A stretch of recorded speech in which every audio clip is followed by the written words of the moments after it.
आहेत आणि पुण्यश्लोक हिल्याबाई होळकर समाज भूषण पुरस्कार देऊन त्यांना आम्ही सन्मानित करतोय।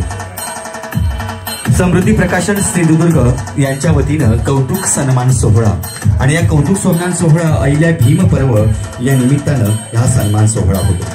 धनाजी शामराव चोपडे, विशाल पोपट वाघमारे यांनी तयार राहायचंय। विशाल पोपट वाघमारे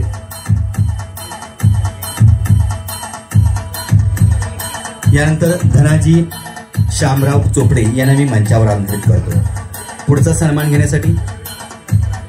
अतिथींना विनंती आहे की आपण अगदी कमी वेळेमध्येच या ठिकाणी पुरस्कार घेऊन मंचाच्या आपल्या बाजूला सीटवर जाऊन बसायचं आहे। यानंतर धनाजी शामराव चोपडे यांचा सन्मान